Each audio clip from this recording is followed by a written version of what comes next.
contribuer à ces impôts. Après, ce qu'il faut savoir, c'est que nous avons un très faible un très faible niveau de recettes. On y reviendra hein, sur tous ces points pendant le budget. Nous sommes 28 communes dans la métropole en partant du bas, c'est-à-dire les moins riches, nous sommes la troisième en partant du bas. Ensuite, ce que je ne peux pas vous laisser dire, M. Fartois, une fois de plus, c'est quelque chose qui n'est pas vrai. C'est encore quelque chose qui est faux. C'est que nous ne sommes pas étranglés sous le poids de la dette, puisque notre dette baisse depuis le début du mandat, et vous allez le voir tout à l'heure. C'est faux, c'est archi faux, comme beaucoup de choses que vous énoncez. Donc, s'il vous plaît, vous avez les documents, lisez les documents, et vous verrez que ce que je dis, moi, c'est factuel, c'est prouvé, et nous ne sommes absolument pas étranglés par la dette. Nous sommes en dessous de la moyenne des villes de la même strate. Donc, nous ne sommes pas étranglés. Nous avons eu en plus, comme le finance ancienne, nous avons eu un excellent de fonctionnement. Vous l'avez voté tout à l'heure, hein, cet excellent de fonctionnement. Donc, c'est quand même difficile de vous entendre dire à longueur d'année des choses qui ne sont pas véridiques. Et puis...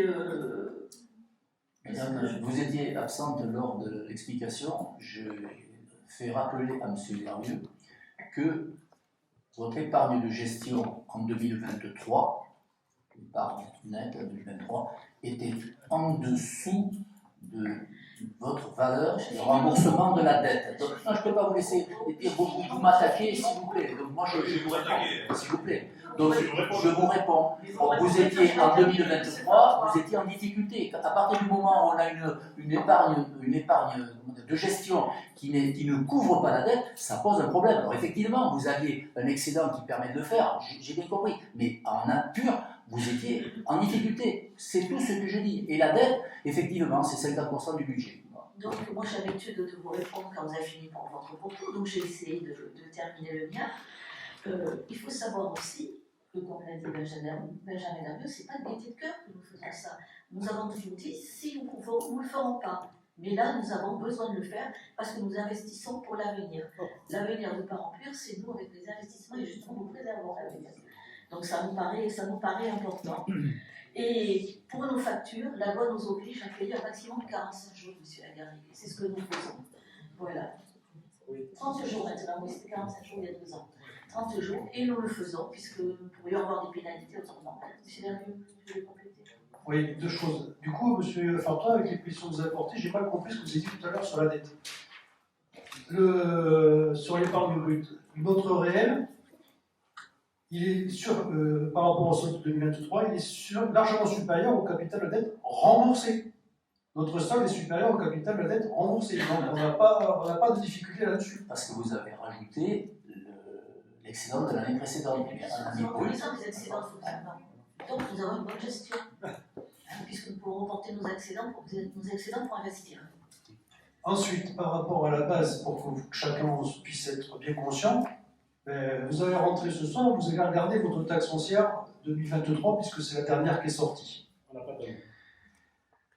Madame le maire nous a dit qu'on était la troisième de la commune la plus basse, puisque le produit de la taxe, c'est bien le taux qu'on va voter maintenant, multiplié par une base. En rentrant chez vous, vous allez regarder sur votre taxe foncière 2023 la base sur laquelle vous êtes imposé. Si vous l'avez ici, on va le faire de suite. La base sur laquelle vous êtes imposé, c'est donc le revenu cadastral pour l'année entière. Avec une précision en plus, c'est que cette base, elle est diminuée de moitié, le législateur ayant prévu que l'autre moitié permet au propriétaire d'entretenir son bien. Donc en fait, votre revenu cadastral, il est diminué de moitié. Et donc vous allez regarder la base que vous allez avoir. Cette base, c'est donc ce qui est retenu comme valeur locative pour l'année entière. Et après, en honnêteté, vous allez voir si votre maison était louée, combien vous en tireriez. Il y a une de nos collègues qui nous avait pris l'exemple quand on avait préparé en interne. Je crois me rappeler qu'elle avait une base qui était à 2400 €. 2600 € à l'année. 2600 € à l'année. Je ne connais pas sa maison, mais si je le divise, ça fait à peu près 200 € de loyer par mois. Je ne connais pas sa maison, mais je suis certain que ce n'est pas 200 €.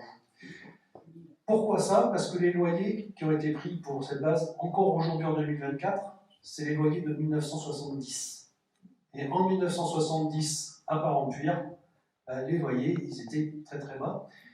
Il n'y a eu aucune augmentation entre 1970 et 1981. L'augmentation, elle était départementale. Chaque département avait une revalorisation qui correspondait peu ou prou à l'augmentation des loyers entre 70 et 80. Et depuis 81 jusqu'en 2017, c'est le Parlement qui votait chaque année l'augmentation dont vous avez parlé tout à l'heure. Depuis 2018, c'est lié à l'inflation. Malgré tous ces éléments-là, si vous regardez ce soir en rentrant chez vous votre base d'imposition à la taxe foncière, en honnêteté, vous allez voir que ce sur quoi vous êtes imposé ne correspond absolument pas à la réalité économique du loyer actuel. Néanmoins, c'est la base sur laquelle vous êtes imposé actuellement. Et donc cette base-là, sur laquelle on n'a aucun pouvoir, hein, nos communes, on ne peut rien faire. On ne peut agir que sur le taux. Donc un taux élevé sur une base très faible, ça reste un produit pas élevé quand même. Je le dis maintenant, la revalorisation des bases, elle a été faite une première fois, elle a été prévue une première fois en 1990, le décret d'application n'a jamais été signé. Ça fait 5 ans que j'en entends parler pour une nouvelle revalorisation des bases locatives des locaux d'habitation, ça a encore été reporté à après 2027. Voilà juste les éléments. Donc le jour où ce sera revu, les bases seront revues avec les loyers réels actuellement, ça permettra pour ceux qui seront aux affaires en 2027, si c'est mis en place, de pouvoir éventuellement rebaisser les taux.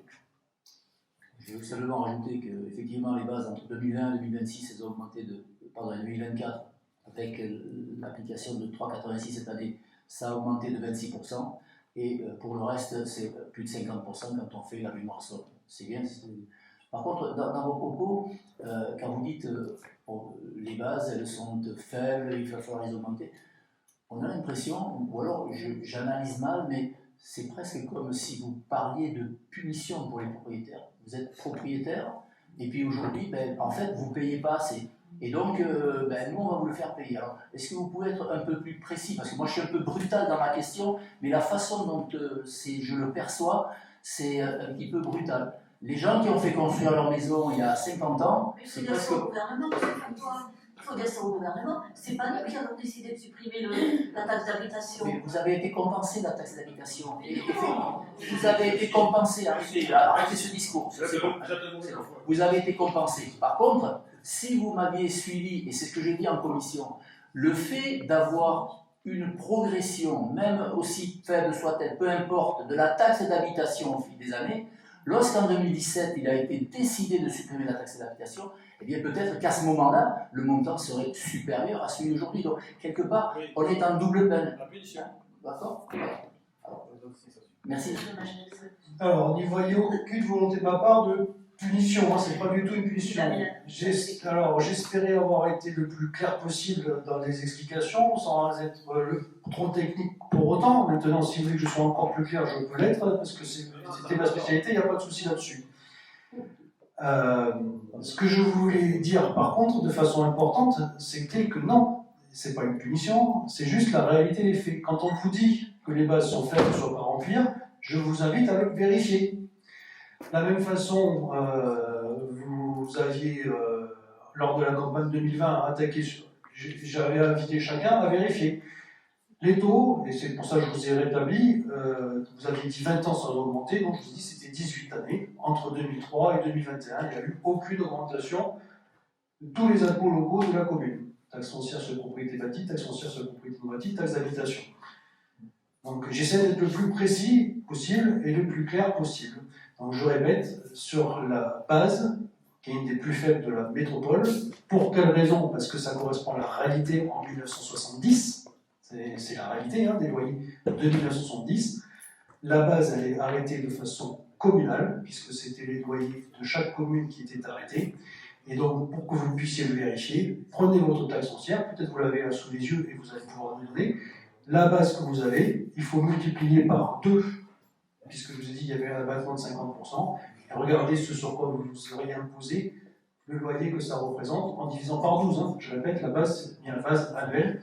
En divisant par 12, vous auriez le loyer sur lequel vous êtes imposé, et il y a des années-lumière de la réalité du marché locatif actuel. Est-ce que vous pouvez expliquer pourquoi, dans quelques communes qui sont autour de nous, on voit qu'il n'y a pas, cette année, d'augmentation de la taxe foncière? Il y en a certains qui disent, ben nous, on n'a pas besoin d'emprunter, on est capable de faire de marge. Expliquez-moi un petit peu cette différence. Alors, effectivement, on entend souvent, c'est vrai, communes pauvres, mais quand même, quand on regarde entre 2017, il y avait 5,3 millions et maintenant on va passer à 1,5 million. Donc ça veut dire quand même que, suivant les dotations, donc, il y a quand même eu une augmentation. La population a augmenté, mais les impôts aussi ont augmenté à part entière.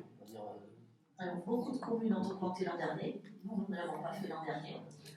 Et ensuite, la taxe d'habitation, contrairement à ce que vous dites, n'est pas compensée entièrement, puisqu'il y a quand même une différence entre ce que l'on devait toucher et on appelle ça Benjamin. Le coefficient correcteur? Oui, merci. Le coefficient Je te correcteur. laisse finir. En commission, vous aviez déjà fait la même réflexion. Et vous aviez pris l'exemple de la commune du Taillan. Et je vous avais dit, la commune du Taillan, ils n'ont augmenté pas plus tard que l'année dernière. Et je ne veux attaquer personne, pour les raisons qui sont connues, parce qu'elles ont été définies. Ils ont eu des gros soucis avec la grêle, ils ont eu besoin d'argent pour investir pour la rénovation de leurs bâtiments. C'est une réalité. Alors après, je ne peux pas donner des éléments pour toutes les communes, puisque je ne les connais pas. Puis en plus, il y en a certaines qui sont en train de voter leur budget comme nous le faisons ce soir. Donc je n'ai pas tous les éléments de toutes les communes. Mais je vois une réalité, c'est que la plupart des communes, elles ont augmenté leur taux d'imposition l'année dernière. Je ne sais pas encore les choix qui seront faits par les autres communes cette année. J'ai entendu la commune de Blanquefort, puisque leur budget a été voté hier ou la semaine dernière, je ne sais plus. Ils n'ont pas augmenté leurs impôts. Ça, c'est une réalité. Le budget de la commune de Blanquefort, il n'a aucune commune mesure avec celui de Parent-Puer. D'autant plus que, pour le coup, eux, ils ont une recette exceptionnelle avec la vente des terrains de Ford. Ça a représenté, je vous ai dit tout à l'heure, en droit de mutation, nous, on diminue. On était monté à 700 000 euros en 2022. 700 000 euros sur un budget de, à l'époque, c'était 10 millions. 2000 personnes sur le carreau. Valéjo me rappelle les 2000 personnes sur le carreau. 700 000 euros sur 10 millions. Là, cette année, on va être à peu près à 12 millions, mais on n'est plus du tout à 700 000 euros, on va être à moins de 400 000. Donc, ça a des réalités. C'est des réalités. Chaque commune a ses propres obligations. Le choix que nous avons fait, c'est de supprimer aucun service. On va le voir après lors du vote.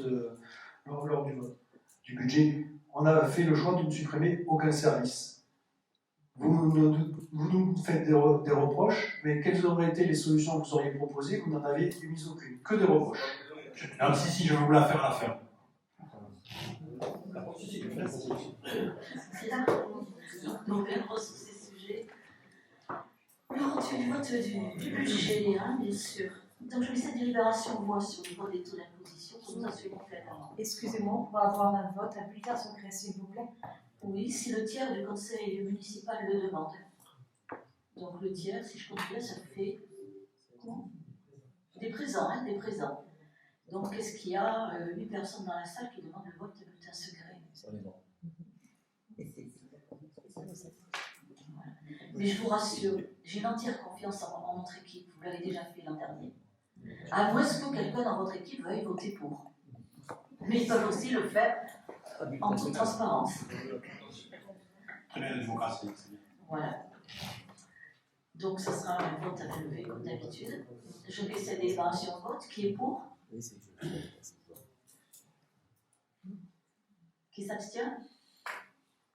Qui est contre? 7. Je vous remercie.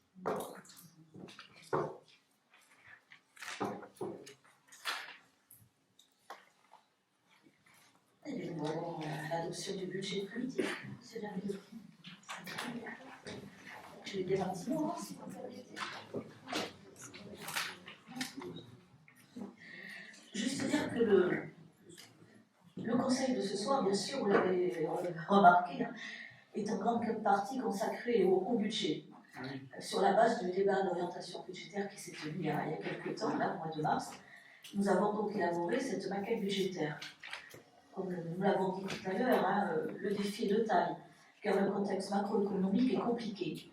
C'est le moins que l'on puisse dire. Les collectivités doivent supporter seules le poids des crises successives que nous traversons, la crise sanitaire, la crise climatique, la crise énergétique. La Cour des comptes, dans un rapport publié en octobre, démontre que le ralentissement de l'activité économique, l'inflation et le retournement du marché immobilier réduisent fortement les marges de manœuvre des collectivités, les plaçant dans une zone d'incertitude au niveau national. Je l'ai déjà dit, je le répète, les 3 premières années de ce mandat municipal ont été hors normes et continuent de l'être. Et j'ai entendu aujourd'hui que le gouvernement allait encore essayer de faire les poches des collectivités. Donc je vais suivre ça de très près. Donc, face à cela, en toutes circonstances, nous tenons le cap. À Parampure, nos finances restent excédentaires et nous avons bien une affectation de résultats qui nous permet de financer nos projets. Nos finances sont saines et maîtrisées. Contrairement à ce qui peut se passer dans d'autres collectivités, nous n'allons fermer aucun équipement. Nous ne baissons pas non plus les subventions aux associations que nous considérons indispensables à la vie communale et nous ne ferons pas de coupe au sein des personnels municipaux car nous souhaitons maintenir un haut niveau de service public et le service public est important. Nous devons toutefois trouver de nouveaux équilibres pour préserver l'avenir. Ce sont ces équilibres-là que nous allons vous présenter, que Benjamin Dervé, va vous présenter. Donc, conformément aux orientations budgétaires que nous avons eues lors du débat d'orientation budgétaire du 5 mars 2024, le budget 2024 de la commune a été bâti en tenant compte d'un contexte financier encore largement perturbé par les effets de l'inflation. Par ailleurs, l'entrée de la commune dans une nouvelle strate démographique induira indubitablement une adaptation de nos services publics à la population. Une réflexion est donc engagée sur la structure des recettes et des dépenses de la commune afin de s'adapter à cet enjeu. Face à cette situation, les orientations données au budget 2024 reposent sur une maîtrise de l'évolution des dépenses de fonctionnement, hors augmentation liée au contexte économique actuel ou aux décisions nationales qui s'imposeraient à nous. Une évolution des ressources avec l'augmentation des taux de fiscalité que nous voulons faire, qui va permettre d'accroître l'autofinancement et de maintenir in fine un niveau de service de qualité. Un programme d'investissement permettant la modernisation et le renouvellement du patrimoine parampurien. En résumé, c'est un budget réaliste qui va s'adapter aux contraintes extérieures qui nous sont imposées, un budget responsable qui va nous permettre de conserver des finances saines, et un budget ambitieux pour nous permettre de tenir nos engagements et de continuer à améliorer et entretenir le patrimoine communal. Le budget primitif 2024 s'élève à un total de 17 30 871 €, répartis en fonctionnement pour 12 225 205 € et en investissement pour 4 805 666 €. La structure des dépenses vous est proposée. Je vais insister sur quelques chapitres. Le chapitre 013, des atténuations de charges. 21 000 € inscrits pour intégrer les remboursements sur rémunération et charges sociales effectués par les organismes sociaux ainsi que les remboursements sur rémunération provenant du personnel. Le montant proposé est en baisse, conformément à la nomenclature nouvelle M57. Les remboursements effectués par d'autres organismes, notamment les compagnies d'assurance, sont comptabilisés en produits et non en atténuation de charges dorénavant. Le chapitre 70, les produits de services, domaine des ventes diverses. Les produits des tarifications des services payants devraient être assez stables cette année. Un montant proche de l'inscription 2023 est donc proposé. Le chapitre 73, impôts et taxes. Ce chapitre enregistre le produit de la dotation de solidarité métropolitaine notifié par Bordeaux Métropole, le Fonds national de garantie individuelle des ressources, FNJR, qui est déjà notifié par la préfecture de la Gironde, autour de 173 365 €, ainsi que le Fonds de péréquation des ressources intercommunales et communales, qui est reçu également à hauteur de 63 615 €. Le chapitre 731, la fiscalité locale. Compte tenu du ralentissement du marché immobilier, une somme prudentielle de 350 000 €, je vous disais tout à l'heure, moins de 400 000, est inscrite pour la taxe additionnelle aux droits de mutation, en baisse de près de 44% par rapport au BP 2023. Stabilité proposée sur la taxe sur la consommation finale d'électricité à hauteur de 100 000 €. De plus, afin de faire face aux dépenses liées à l'augmentation des coûts énergétiques, de l'alimentation et de la valeur du camp agricole, l'augmentation des 3 taxes locales vient d'être votée. Couplé à la revalorisation des bases et aux produits liés au coefficient correcteur, une hausse de fiscalité qui devra apporter 1 106 975 € à la commune. Je vous ai dit tout à l'heure, rien que la somme du chapitre 11 et du chapitre 12 entre 2021 et 2023, on est à 1,6 million de dépenses en plus. Le chapitre 74, dotation et participation. Ce chapitre intègre diverses dotations. Et nous n'avons pas tous les éléments, donc on propose une estimation stable, location compensatrice pour 186 330 €, dotation de compensation de réforme de la taxe professionnelle pour 80 358 €, dotation de recensement pour 18 429 €. La CAF à hauteur de 435 000 € et de Bordeaux Métropole à peu près 226 000 €. Le chapitre 75, les autres produits de gestion courante, 45 000 € inscrits au titre électronique concernant les revenus tirés des immeubles. 15 000 € pour la redevance du fermier éponyme et 50 000 € pour d'éventuels remboursements d'assurance. Le chapitre 02, le résultat de fonctionnement rapporté, ça enregistre le résultat 2023 après avoir couvert en premier lieu les besoins de financement de la section d'investissement. Au niveau de nos dépenses de fonctionnement, le chapitre 011, les achats et les charges externes.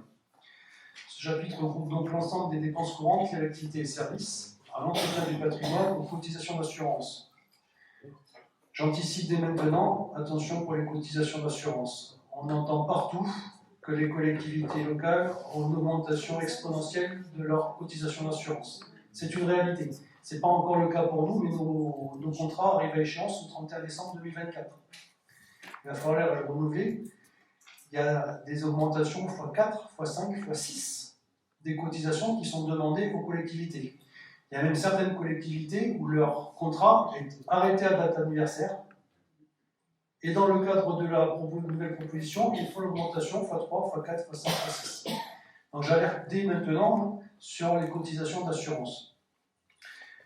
Il y a certaines collectivités qui ont pris le choix de s'auto-assurer. Qu'est-ce que c'est que l'autofinancement de l'assurance?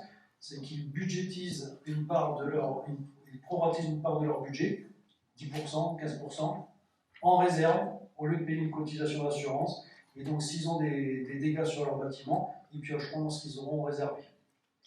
Voilà. Donc, j'alerte dès maintenant, parce que oui, pour 2025, ça sera probablement une réalité. Toujours dans le chapitre 011, comme évoqué dans le rapport d'orientation budgétaire, afin de garantir la bonne situation financière de la commune, l'évolution des crédits alloués au fonctionnement des services doit être maîtrisée. Par rapport au budget 2023, nous proposons une diminution des dépenses en termes d'électricité et de gaz, et nous essayons de limiter au maximum l'ensemble du chapitre 011.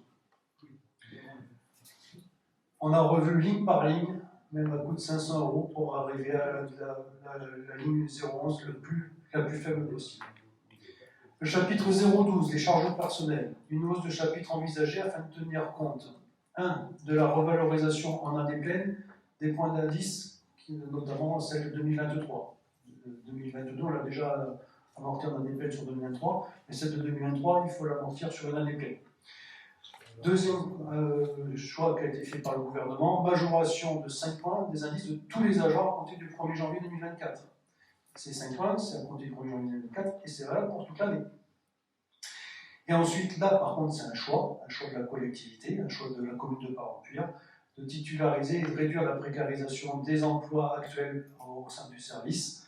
Et donc, nous avons un plan de résorption de l'emploi précaire. Et donc, oui, ça, c'est un coût aussi pour la collectivité. Là, c'est un choix délibéré de notre part. Je rappelle que nous avons mis en place un plan de résorption à la hauteur de 28 emplois, 7 qui ont déjà été réalisés, 14 qui sont prévus pour l'année 2024 et les 7 derniers pour l'année 2025. Donc ça, c'est pas subi, c'est un vrai choix. Madame le maire me souffle que nous avons aussi le recensement à hauteur de 50 000 € qui n'apparaît pas dans les éléments mais qui est rappelé également. Et là, la compensation, 18 000, compensation pour l'État, par l'État, pardon, le lapsus est révélateur, compensation par l'État, 18 000 €, reste à la charge de la commune, 32 000 €. Le chapitre 014, les atténuations de produits. Une légère diminution est envisagée pour ce chapitre qui comptabilise l'attribution de compensation versée à Bordeaux Métropole. La pénalité liée à la loi SRU, qui est déjà notifiée, on voit les montants à peu près de 96 000 €. Ou encore la neutralisation en dépenses du fonds de péréquation des ressources intercommunales et communales. Le chapitre 065, les autres charges de gestion courante. Ces charges concernent les subventions et participations à verser aux associations, par ampérienne, au CCAS, à hauteur de 265 000 euros, aux organismes de regroupement, le CIVOM à hauteur de 400 000 euros. Alors pourquoi le CIVOM à hauteur de 400 000 euros? Parce que je rappelle que nous ne facturons, alors c'est le CIVOM qui facture, mais nous ne facturons pas aux usagers le coût réel qui nous est facturé par le fermier. Nous avons mis en place des tarifs en fonction des revenus, et la différence, elle est versée par la commune. C'est cet élément-là qui vous est rappelé. Les transports scolaires de Bordeaux Métropole à hauteur de 45 000 euros, les redevances déchets à hauteur de 22 000 euros, et j'en passe. À noter cette année qu'une participation de 150 000 euros, qui n'est pas due jusqu'à maintenant, puisque l'ouverture de la piscine c'est en 2024, est prévue au titre du déficit de fonctionnement de la piscine de Fontgravé. Les autres postes concernent l'enveloppe dévolue aux frais et indemnités des élus, pour 133 000 euros, les créances pour 5 000 euros, ou les frais de licence des logiciels et d'hébergement des sites internet et des serveurs autour de 42 000 euros. La charge financière, le remboursement des intérêts d'emprunt contractés par la ville pour financer une partie des travaux des équipements des années passées devrait s'élever à 103 611,72 euros. Ça me permet de dire que l'endettement n'est pas forcément une plaie. Quand il a fallu construire le groupe scolaire et anticiper la hausse des effectifs, le groupe scolaire Fontagneux, Madeleine-Bresse, à l'époque c'était Fontagneux devenu Madeleine-Bresse, on n'avait pas les moyens financiers de construire le groupe scolaire en autofinancement. Il nous a fallu emprunter sur 20 ans. Construire une école, oui, ça coûte de l'argent, et du coup il a fallu s'endetter et endetter la commune pour 20 années. Mais c'est du patrimoine, c'est de l'endettement, j'espère, utile. Le chapitre 67, les charges spécifiques à hauteur de 5 000 euros prévues pour pouvoir procéder à l'annulation des titres sur les exercices comptables antérieurs. Au niveau des investissements, le chapitre pour les dépenses d'investissement. Excusez-moi, je voudrais un petit peu pour étouffer notre débat de tout à l'heure. Voilà le niveau des recettes. La ville de Pampus en bas en rouge. À 900 et quelques. Voilà. La majorité des villes de la métropole sont au-dessus de 1 000 euros par habitant, et voire beaucoup plus de 1 000 euros. C'est l'image de ce que je vous disais tout à l'heure. Désolée de vous avoir interrompu.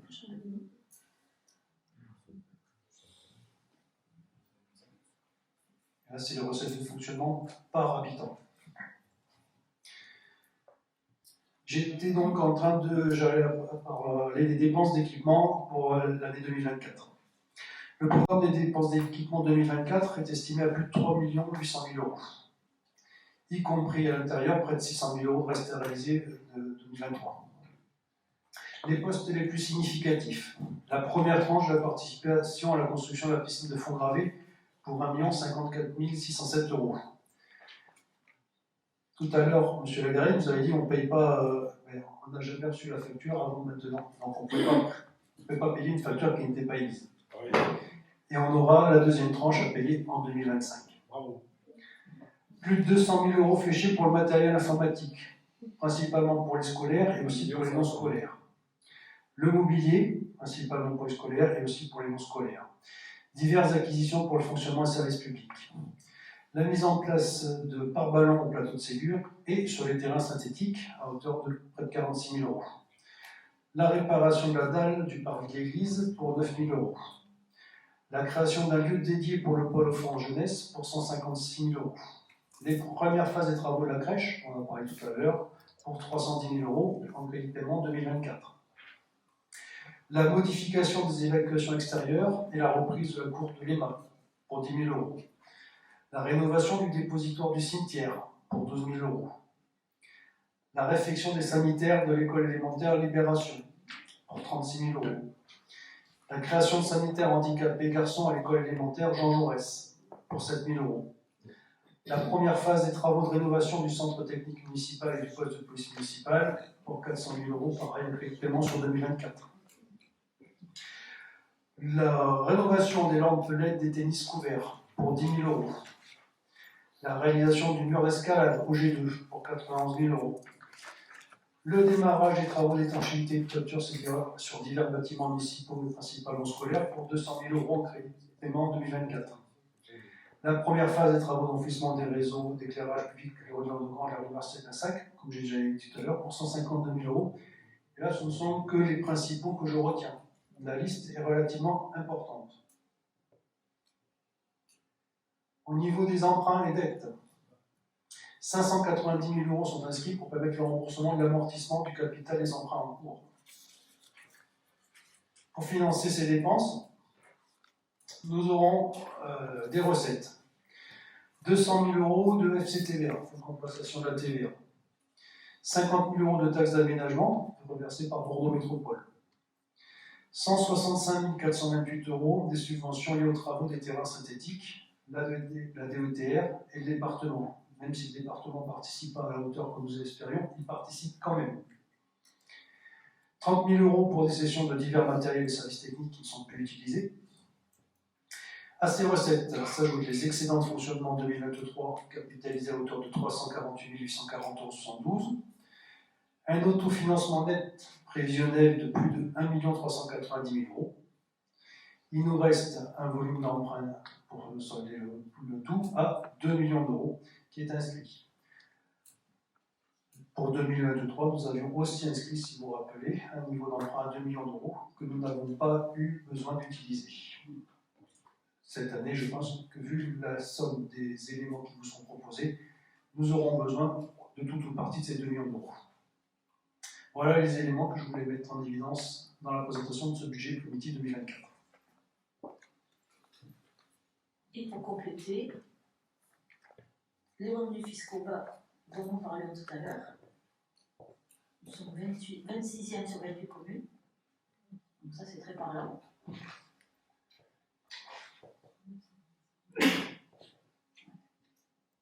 Oui, non, c'est pour ça. Voilà, et puis la dernière. Voilà. Ce que vient de dire Benjamin. Donc, je suppose qu'il y a des interventions. Jean Fartois, donc on va parler des parties des investissements.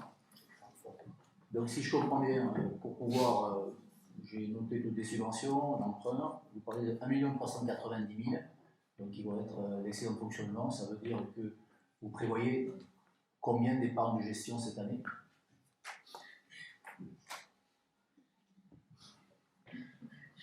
Pardon. Il me semble vous avoir répondu qu'on devrait être aux alentours de 10%. Vous m'avez demandé une somme, je vous ai déjà expliqué lors du dernier conseil, je ne peux pas vous donner une somme puisque nous n'avons pas encore les recettes et les dépenses. Non, mais ça s'appelle des prévisions. On essaye ça pour faire. Quand vous parlez de prévision, vous me parlez de chiffres de pourcentage. Une prévision, c'est un chiffre. Parce qu'aujourd'hui, on le voit. Parce que vous savez, vous nous prenez pour des idiots. Oui, je pense. Là. Mais Là, ça demande, là, c'est lourd. je pense que. D'en rire, c'est lourd. Hein. Si vous endettez la population et vous en riez. Ça fait rire. Moi, aujourd'hui, c'est très simple. Vous avez présenté des APCP, c'est super. Moi, en face, ce qui est important, c'est de savoir qu'est-ce qu'on va mettre. D'accord? Donc aujourd'hui, vous avez précisé, je vous demande aujourd'hui comment vous allez faire. Parce que cette année, on est bien d'accord, mais déjà l'année prochaine, vous avez déjà fléché 3 230 quelques mille, parce qu'il y a le CTM, parce qu'il y a la piscine, etc., etc. Donc ça veut dire que l'année prochaine, il va falloir repartir de la même manière. C'est-à-dire qu'il va bien falloir refaire cette somme. Comment on va la faire? Parce que là, nous sommes en 2025, alors vous allez dire déjà 2027 c'est compliqué. Et pourtant, ce qu'on appelle un plan pluriannuel d'investissement, c'est ce que ça permet de voir. Et aujourd'hui, je vous l'ai déjà dit, on ne voit pas. Et déjà l'année prochaine, on a des doutes. On a des doutes parce que ça sera votre capacité d'emprunt, d'une part, et d'autre part, puisque vous nous dites effectivement que vous êtes une commune pauvre, que vous n'avez pas de recettes, vous n'avez pas beaucoup de dépenses. Donc je suis quand même inquiet, nous sommes inquiets pour savoir comment vous allez dégager suffisamment pour pouvoir faire c'est déjà l'année prochaine. Parce que tel que l'on voit, l'année prochaine, nous, on dit ici que vous serez en difficulté. Sinon, vous pourrez emprunter, parce qu'effectivement, ça fera 5 et 2, 7, et 7 et 2, 9. Effectivement, vous serez encore à 80% du budget de fonctionnement. Largement, vous pourrez le faire. Et au niveau, puisque la population va augmenter, ça ne sera pas très très grave, vous serez légèrement au-dessus de la strate. Voilà. Donc ça aussi, si on vous demande ceci, c'est parce qu'on a besoin de savoir où vous allez. Alors, ça, c'est la première des choses.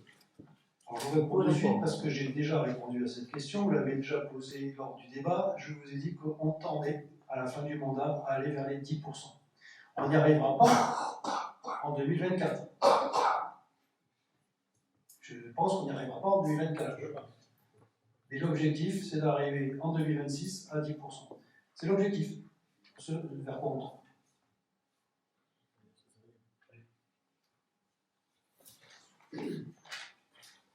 Il y a d'autres interventions. Moi, j'en ai une autre, c'est le pôle le plus important, parce que vous avez insisté, Jean-Marc, je continue, vous avez insisté sur le personnel, et effectivement, votre volonté de garder le service, et effectivement, je le comprends parfaitement. Néanmoins, c'est le pôle le plus important de dépenses de la commune, et vous avez une projection de pratiquement 9% de plus par rapport à l'année dernière. Donc, effectivement, il y a une partie qui s'explique, parce qu'il y a au moins entre 4 et 5% qui sont liés aux augmentations que vous impose. Par contre, il y a quand même un petit gap entre 4 et 5% que vous avez prévu en plus. Donc, et quand on compare à peu près le ratio, le pourcentage entre le chapitre 12 et le budget de fonctionnement, c'est aux environs de 54-55%. Là, vous êtes j'ai vu 58, ici c'est marqué 59, bon, à peu près, on va pas 1% près, on va pas chipoter. Moi, je voudrais savoir l'argent que vous avez prévu en supplément, qu'est-ce que vous souhaitez faire? Vous souhaitez embaucher du monde? Vous avez dit tout à l'heure, vous vouliez titulariser les personnes qui étaient en contrat, etc. Est-ce qu'on peut avoir un petit peu un détail là-dessus, s'il vous plaît? Pareil, ça, je vous ai déjà répondu en partie.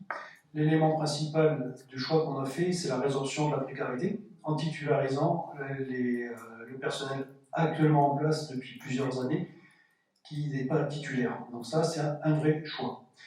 L'autre élément qui n'apparaît pas, c'est qu'il y a encore certains postes qui sont non pourvus. Et si vous vous rappelez, lorsqu'on a vu le tableau des effectifs, que heureusement on n'a pas ce conseil, mais il revient quand même finalement. Rappelez-vous, les postes non pourvus, je vous avais dit, ce ne sont pas tous non pourvus, il y en a quand même qui sont non pourvus, et donc il y a des postes à pourvoir qui restent à pourvoir. Et donc dans notre budget, il faut bien prévoir qu'ils soient pourvus, parce que si on les pourvoit et qu'on n'a pas l'argent pour les payer, c'est pas que dans notre prévision actuelle, elle est bien avec des postes non pourvus. Mais l'élément qui manque et auquel j'ai répondu, c'est la résorption de la précarité existante. Et un élément qui est aussi supplémentaire, c'est de ne pas créer de précarité supplémentaire. Ça, c'est un vrai choix que nous avons fait. Donc, les embauches des personnes qui viennent actuellement au sein de la commune, qui arrivent en remplacement d'autres postes ou pour des postes non pourvus, notre volonté, c'est de ne pas créer de précarité supplémentaire et donc de les titulariser au bout de 3 mois, si possible, ou 6 mois si on se pose des questions, mais voilà, au bout de 3 mois, on n'a plus trop de doutes sur la valeur des agents qu'on a recrutés. Il peut y avoir des erreurs de casting, hein, comme partout, et on se sépare d'un commun accord, mais notre volonté, c'est de ne pas créer de précarité supplémentaire. Et donc, le plan de résorption de la précarité existante et de ne pas créer de précarité supplémentaire, c'est une des réponses à la question que vous venez de poser. Est-ce que vous tiendrez vos objectifs concernant la police municipale?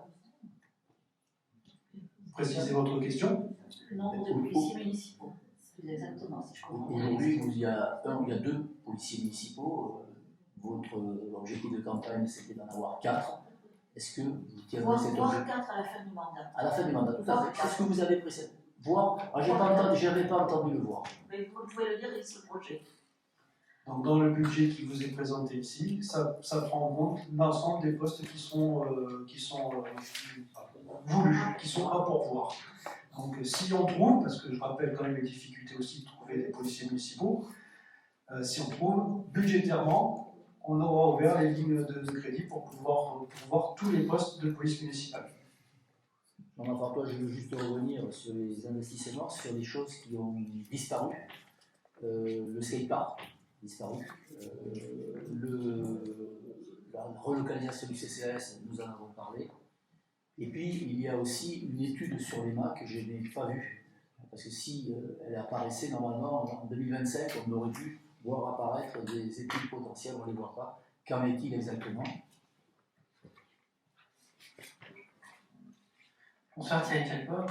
Pour le skatepark, donc, il n'a pas disparu puisque nous avons reçu récemment les conclusions de l'étude de notre AMO.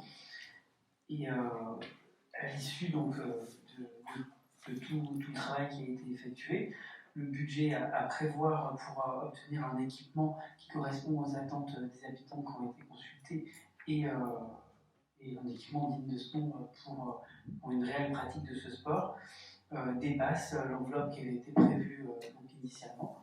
Et il est indiqué maintenant de prévoir ce nouveau montant qui a été évalué par l'AMO pour les futurs budgets, mais pas sur celui de 2024. On peut avoir ce montant ou c'est encore top secret? Non, c'est pas top secret. Le montant est d'environ 330 000 €, si je... Oui, merci. Ouais.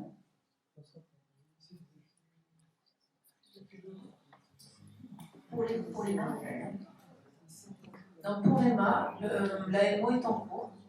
En prochaine réunion, je suis en train de chercher la date. mais on peut m'appeler là. Le budget, il y a les études. Les études sont au budget. C'est dans les 200 quelques mille euros d'études qui sont prévues sur cette année.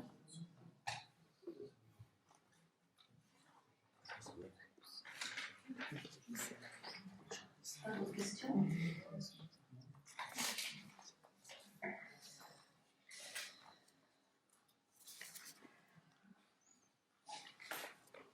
Ce que j'aimerais pour une fois, là on vous présente un budget pour l'avenir. Très clair, très concret. Et j'aimerais, moi je travaille depuis des années avec des oppositions, je travaille ailleurs aussi avec des oppositions, qui de temps en temps trouvent des réalisations bien. Et avec vous, là vous allez me dire si je me trompe, c'est toujours axé sur l'opposition, sur le négatif, sur le contre-tout. À un moment donné, il faut être un petit peu optimiste, hein, parce qu'on voit bien quand même que les choses se réalisent, se font. Ce qui est gênant aussi, c'est qu'on est toujours sur, là on l'a dit tout à l'heure, beaucoup de choses, on revient, c'est toujours les mêmes discussions, donc il faudrait que l'on avance aussi sur les dossiers. Nous, on avance tranquillement. Donc, ce que je voulais faire là, en cette fin de budget, c'est remercier l'implication de chacun et de chacune dans ce travail.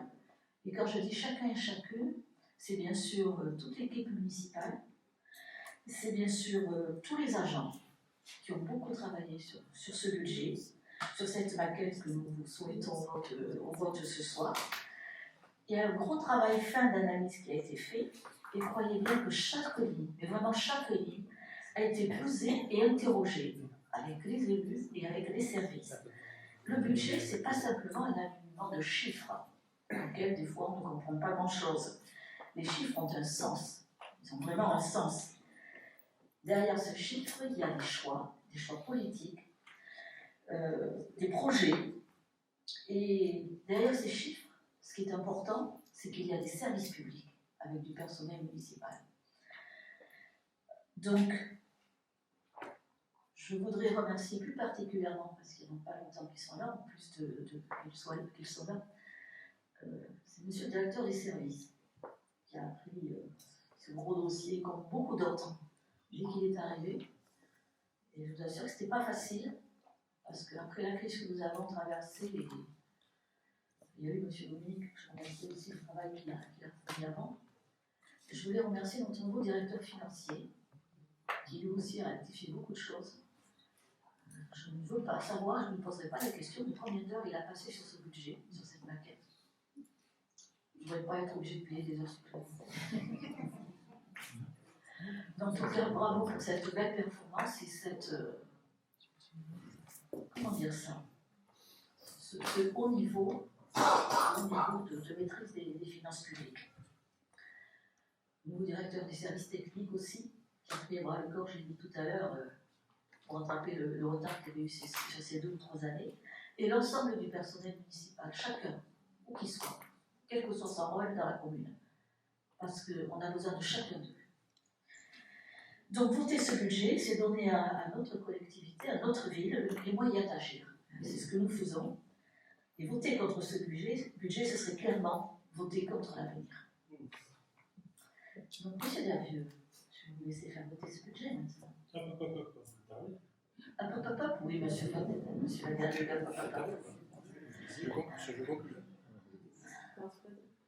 Alors, effectivement, quand vous posez, par rapport à ce que vous venez de dire, qu'on a l'impression d'être souvent en opposition, mais on l'est pratiquement tout le temps, et il faut aussi que vous vous posiez la question, parce que vous nous avez envoyé ça, mais je pense que, exceptionnellement, on ne participe jamais, on vous demande des choses, jamais. Alors je vais vous citer un exemple, qui va vous montrer que si on avait un peu participé, ben, ça aurait permis peut-être d'économiser un petit peu d'argent, et je vais vous expliquer. Vous avez été très long à réouvrir le plateau de Ségur, avec les procès, etc. Nous allons y revenir, hein, parce que j'ai des petites questions à vous poser là-dessus. Et là, à un moment donné, des réparations ont été engagées, très bien faites, pas de souci, plus ou moins. Mais par contre, ce que nous n'avons pas compris, c'est que dans un poteau de basket, il y a une embase, et puis il y a un décor. Et normalement, il suffisait de changer l'embase, 500 €, et puis vous avez tout changé, et ça a coûté 3 000. En plus, comme je pense que vous étiez en froid avec la société fournisseur, vous avez été chez un autre fournisseur, donc ça multiplie les pièces détachées. Je pense que si on avait participé un tant soit peu à ce projet-là, peut-être qu'on aurait pu économiser de l'argent. Donc, vous avez un petit peu le retour de ce que vous faites, puisque le projet Gratequina, je vous ai posé la question, vous m'avez dit adressez-vous au port autonome. Or, ça fait 2 ans qu'ils y travaillent dessus, et ça arrive maintenant. Donc vous nous faites zéro confiance, jamais vous nous... Il y a même des fois où, à titre personnel, je me faisais presque écarter d'un groupe dans lequel vous m'aviez inclus.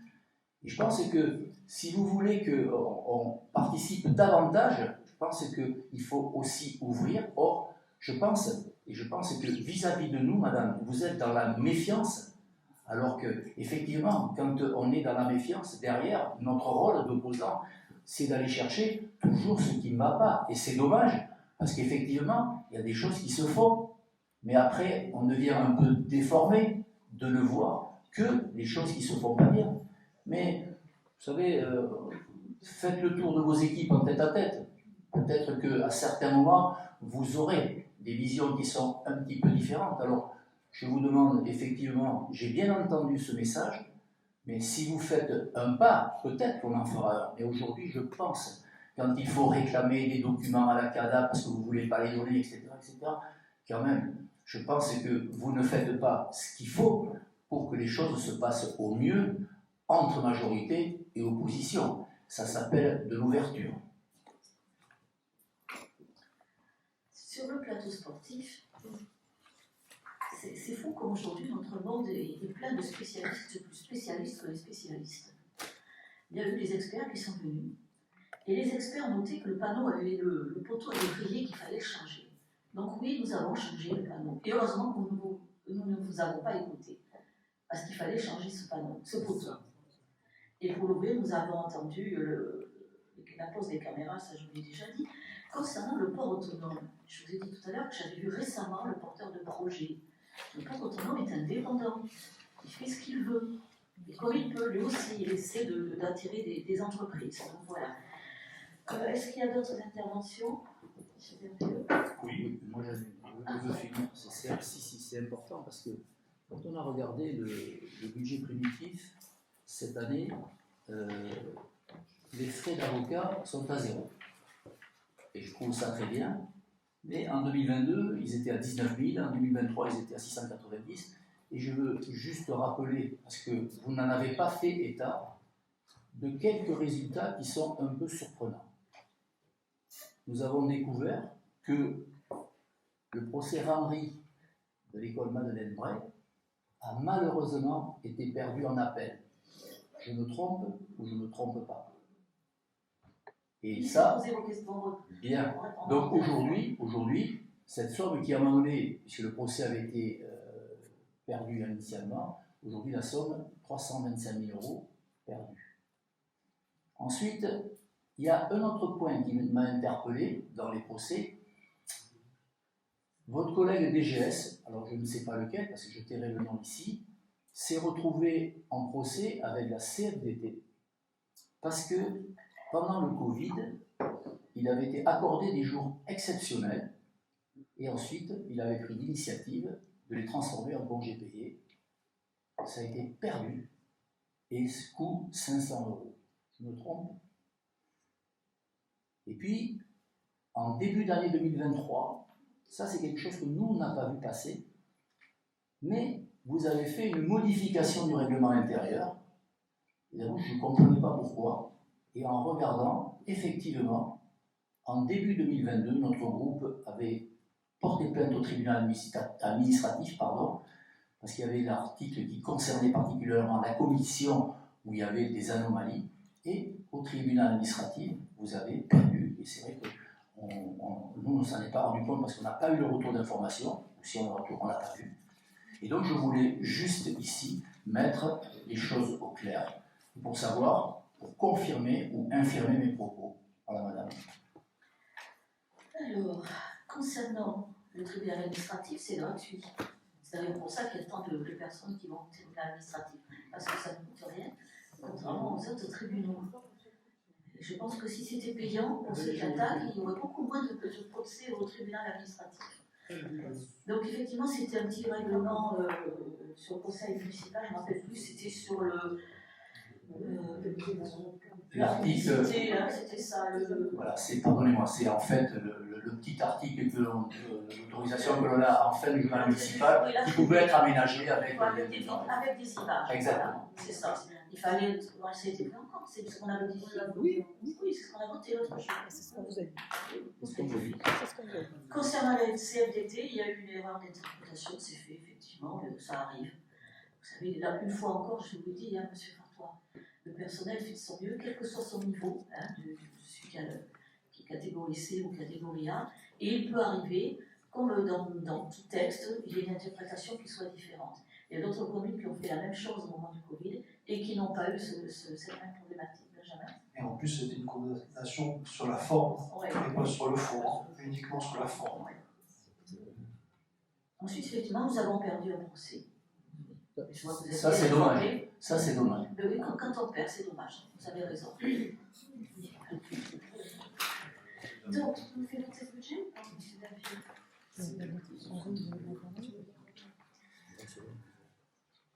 Allez, vote chapitre par chapitre.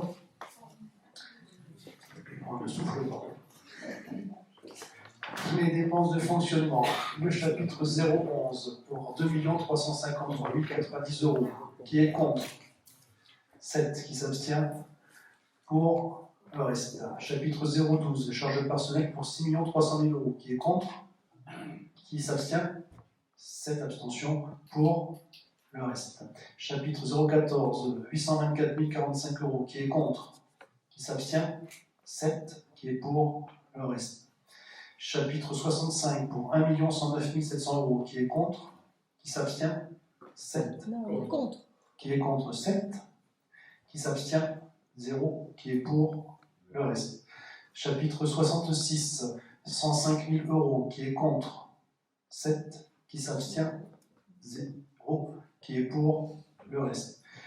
Le chapitre 67 pour 5 000 €. Qui est contre? Qui s'abstient?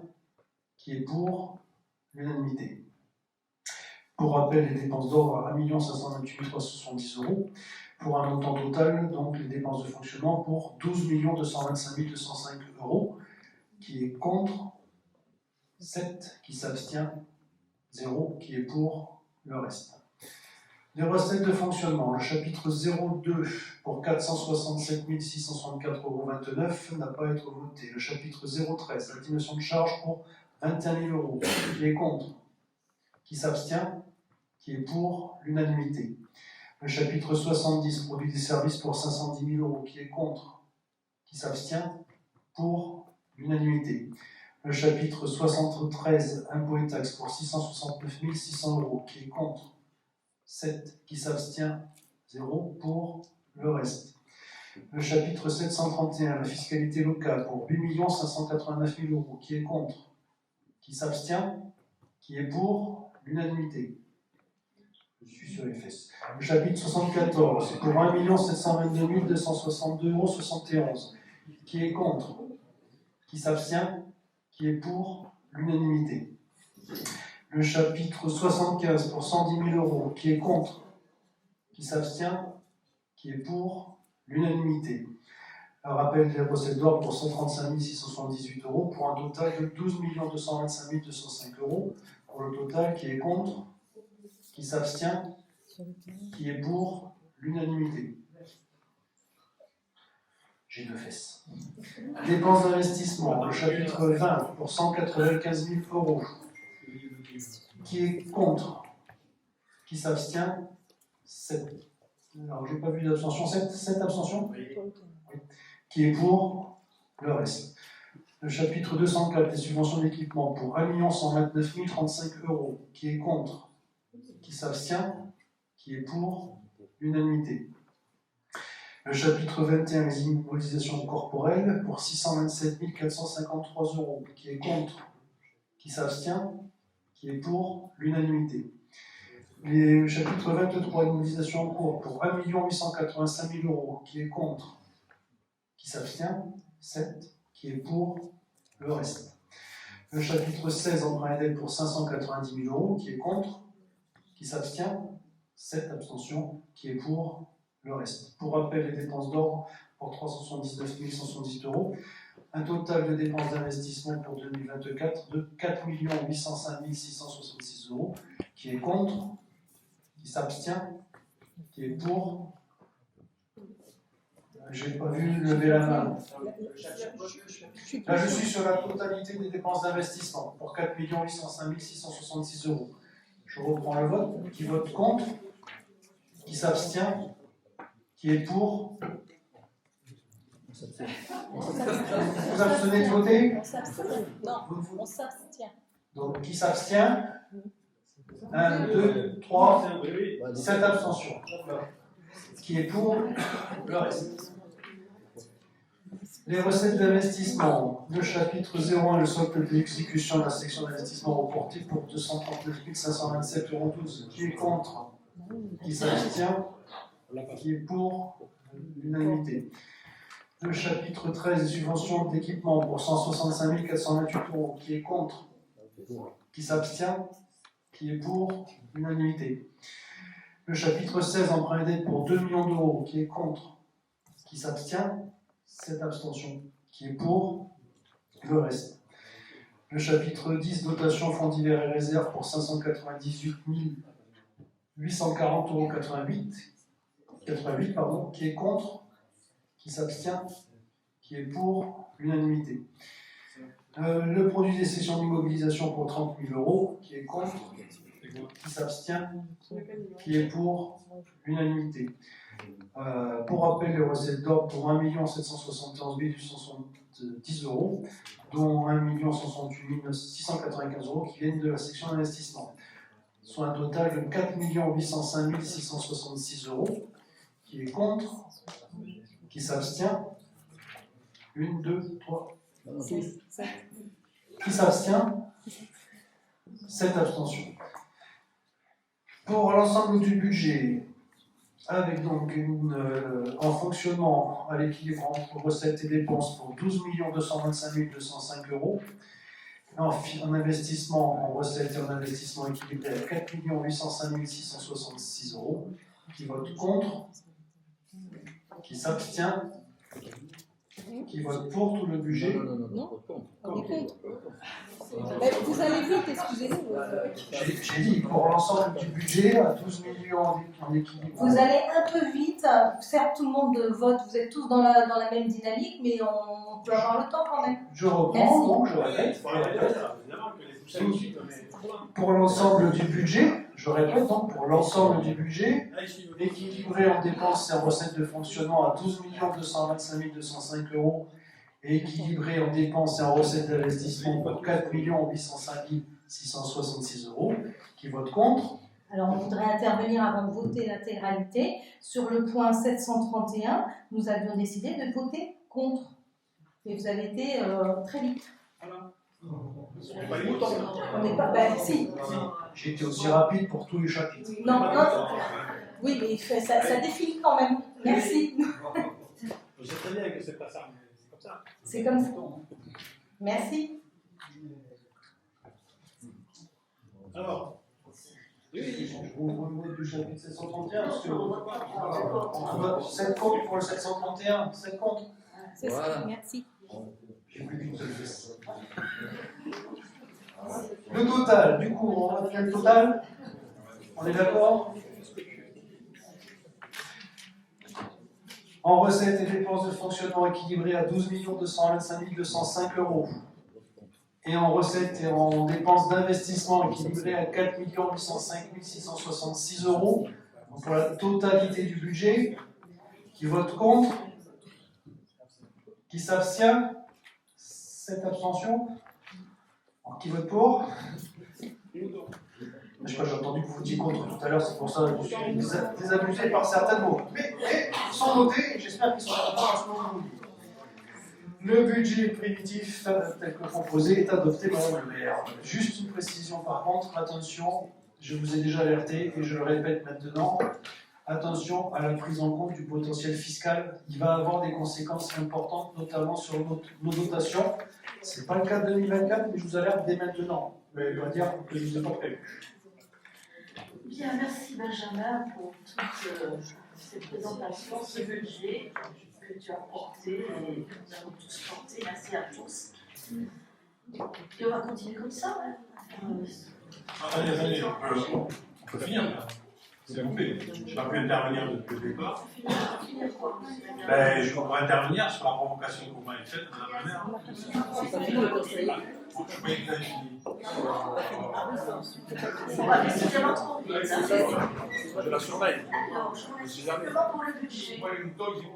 Voilà. Alors, Ah, le mouton, il suit, ça c'est sûr. la délibération, Détendu. on se calme s'il vous plaît, monsieur Daniel. Délibération 11, monsieur Dervieux, en tant que déjà pris la parole, sur la fongibilité des crédits budgétaires de 2024 dans le cadre de l'application de la nomenclature comptable M57. C'est une nouveauté qui passe à la M57 qui n'était pas possible avec la M14. Et donc, a priori, il faudrait voter cette fongibilité chaque année. Et donc, pour 2024, c'est ce qui vous est proposé. Je rappelle juste le principe de la fongibilité, c'est de permettre de passer de chapitres identiques, enfin différents, sans avoir à revoir tous les éléments. Et c'est une autorisation qui est proposée à Madame le maire. Or, les dépenses de personnel. Les dépenses de personnel ne sont pas concernées. Et puis je rappelle également qu'on ne peut pas passer de la section d'investissement vers la section de fonctionnement. Voilà les deux éléments importants, et donc il faut permettre que le conseil municipal autorise cette fongibilité. C'est l'objet de cette délibération. Je mets ces délibérations en vote. Après la délibération, je mets ces délibérations en vote. Qui est pour? Unanimité, je vous remercie. Donc, monsieur Barla. Oui, une petite Alors, le micro. Ils ont pas l'habitude de vous Merci. Oui, non, c'est une remarque sur la forme. Ça fait une dizaine de fois que moi, je me fais traiter de mouton ainsi que l'ensemble de l'équipe majoritaire. Alors, je trouve que c'est, 1, désobligeant, et 2, inutilement désobligeant, et 3, peu respectueux du travail qui a été fait par les gens qui ont présenté. Mais je retourne l'appareil, monsieur, parce que vous mettez en ridicule tout le temps du conseil. Donc, souvent, à un moment donné, ça peut arriver C'est aussi. personne en ridicule, Voilà. excusez-moi. Et puis, faites le plein depuis le début aussi. Merci. Non, mais les insultes ne sont pas un mauvais fonctionnement. Je suis tout le temps. Eh bien, écoutez, vous ferez un procès. Ça se tombe.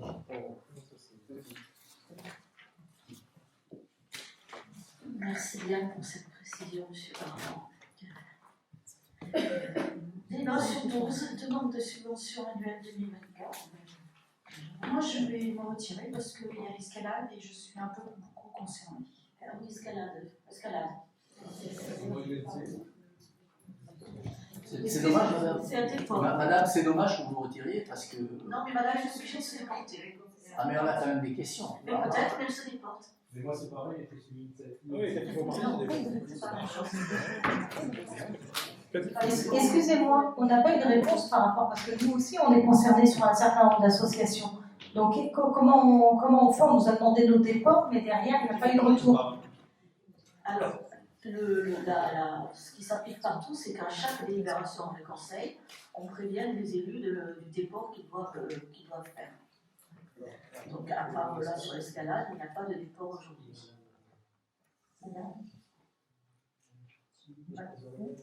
Ah oui, sauf vous, voilà, je vais vous demander de rejoindre Mme Guilbault alors. Voilà, sur le Belchichoise.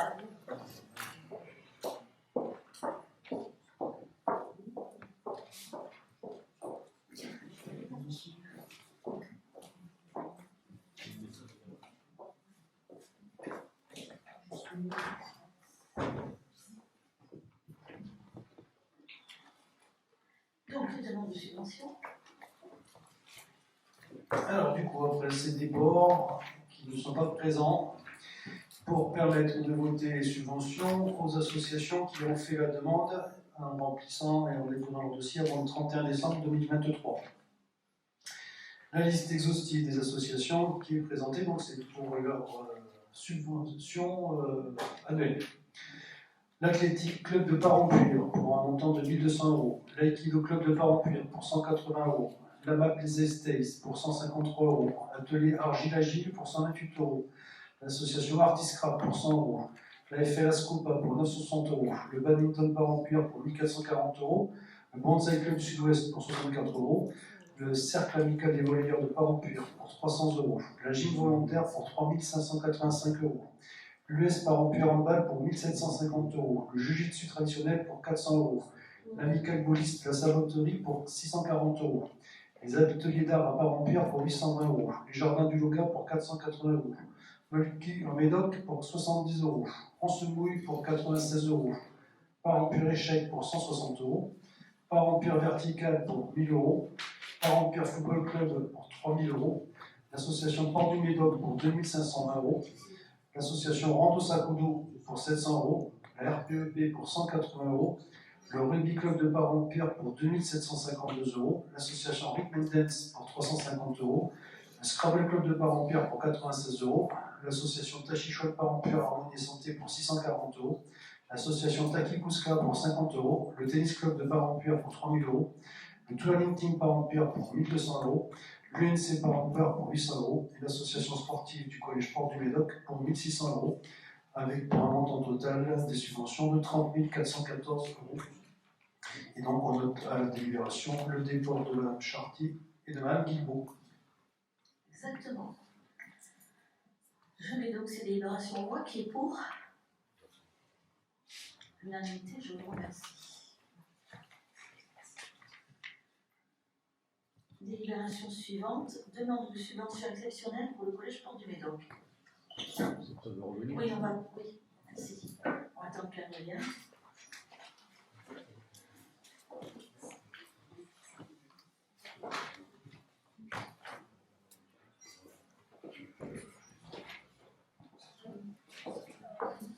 Voilà, madame, s'il vous plaît. On y va. Le collège Porte du Médoc organise des séjours culturels à l'étranger. Du 8 au 12 avril 2024, un séjour à Paris organisé pour 2 classes, 2 quatrièmes, soit 51 élèves, donc 48 parents pluriels.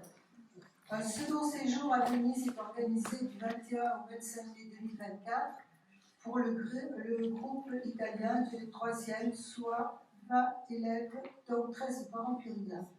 La ville de Parampure apporte depuis de nombreuses années son soutien aux sorties pédagogiques et culturelles organisées par le collège Port du Médoc en faveur de ses élèves à travers l'attribution d'une subvention permettant de réduire le coût supporté par les familles. Il est proposé au conseil municipal de maintenir cette action et d'attribuer une subvention d'un montant de 480 € pour le séjour à Paris et une autre subvention d'un montant de 130 pour le séjour à Venise, soit une subvention d'un montant total de 610 €. Voilà, tous les ans, le collège donc, demande une participation et nous donnons tous les ans une participation. On ne critique pas plus rien. Est-ce qu'il y a des questions? Pas de questions. Je vais cette délibération en voix qui est pour. Unanimité, merci pour eux.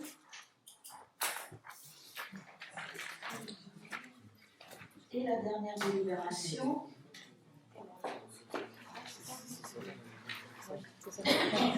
concerne une demande de financement dans le cadre du dispositif La cantine à 1 €, une convention avec l'État. L'État a rencontré, l'État s'est rendu compte qu'il y avait des difficultés dans les petites communes pour avoir des tarifs supportables pour la restauration scolaire. Donc ils ont mis en place le dispositif cantine à 1 €. Nous, dans la commune de Parampure, il y a très longtemps que nous avons des tarifs en dessous de 1 €. Pas tous, bien sûr, mais certains. Donc ces tarifs en dessous de 1 € peuvent être éligibles à un financement de l'État. Vous avez des tarifs qui sont pratiqués dans la commune. Donc vous voyez, nous avons les deux premières tranches qui sont une à 52 centimes et l'autre à 84 centimes. Donc dans ce cadre-là, nous avons 4004 repas qui ont été facturés à moins de 1 € en 2023. Donc si vous en êtes d'accord, nous allons faire le dossier. Vous autorisez donc la ville à candidater au dispositif de la ville à 1 €, de la cantine à 1 €, pardon, et vous autorisez bien sûr le maire à signer les documents afférents à cette demande, en espérant que ce ne soit pas comme le filet de sécurité, que le gouvernement ne revienne pas en arrière. Voilà, mais si on ne demande pas, de toute façon, comment? Mais on va demander, on verra bien après. Et donc cette délibération en voix, qui est pour unanimité, je vous remercie.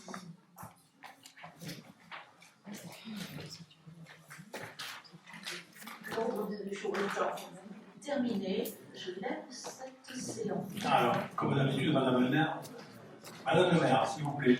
Ah oui, j'ai un petit rappel à faire, pardon. Un petit rappel. Vous savez qu'il y a des élections bientôt, des élections européennes. Donc c'est au mois de juin, le 9. Simplement pour vous rappeler que vous êtes tous les élus autour de cette table, même ceux qui sont absents ce soir, conviés, puisque le Code général de collectivité fait obligation aux élus municipaux de venir des bureaux de vote. Voilà. Je voulais juste vous rappeler ceci. Bien sûr que le tableau sera fait comme d'habitude et vous sera transmis quelque temps avant. Voilà. Donc bonne soirée à tous, merci. Merci pour la réponse. Fabuleux. C'est quelle réponse vous avez? Ah, on s'exprimera autrement. Vous n'avez pas posé de question?